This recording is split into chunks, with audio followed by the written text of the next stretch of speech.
l'IDAT vient d'organiser une conférence de presse sur le thème Télécom, télévision, le point de bascule, dans laquelle vous avez dit que le modèle européen s'épuisait. Qu'entendez-vous par là ? Je crois qu'il faut être juste vis-à-vis de Bruxelles. Il y a eu de nombreux aspects positifs dans la construction d'Europe des télécommunications, avec un cadre de référence à peu près homogène et puis surtout une concurrence réelle.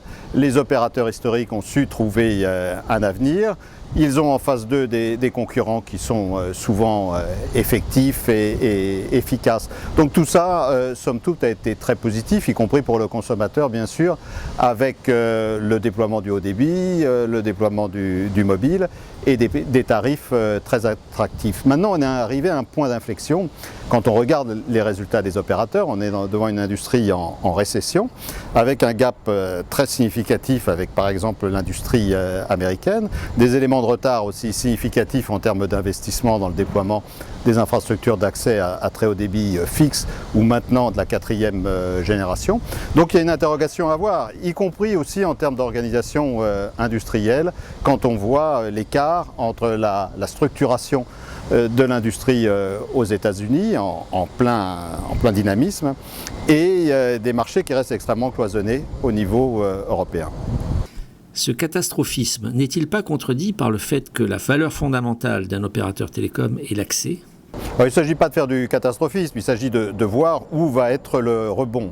Et effectivement, nous considérons, nous, que le rebond doit se trouver d'abord dans la valorisation des accès qui constitue le cœur du métier des opérateurs de télécommunications. On a trop vite considéré que la bande passante était une sorte de commodité et que la valeur résidait essentiellement dans les applications et les services, poussant les opérateurs à rentrer systématiquement en concurrence avec tous ceux qui pouvaient précisément donner de la valeur à leur accès. C'est là où les choses doivent être positionnées.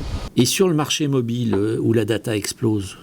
C'est le principal enjeu, le vrai secteur qui se développe au niveau mondial aujourd'hui, on le trouve dans les mobiles et au sein des mobiles, c'est le succès de l'Internet mobile, des smartphones, etc.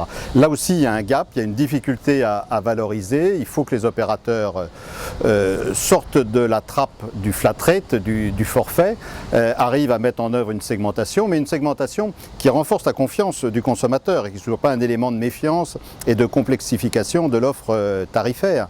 Mais tout le monde n'a pas les mêmes besoins, de la même façon que tout le monde ne choisit pas le même type d'automobile. Donc il faut accentuer la différenciation, sans doute entre les opérateurs, mais aussi à l'intérieur même des opérateurs pour tenir compte des différences de besoins des différents types de clientèle.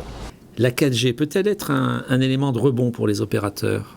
Bien sûr, c'est essentiel. On est en retard, mais les choses ne sont pas jouées. Quand on voit l'engouement, le véritable engouement qu'il y a au niveau des consommateurs américains sur la 4G, quand on voit en même temps comment en Europe les consommateurs se sont jetés sur la dernière version de l'iPhone d'Apple qui n'est pas compatible avec les fréquences, on voit le travail qu'il y a du côté des opérateurs pour redonner de la valeur à l'accès et expliquer qu'il y a différents types d'accès et que le consommateur va désormais avoir le choix. Tout ça, ça sera discuté très largement durant le prochain DigiWorld Summit à Montpellier, le 14 et 15 novembre prochain.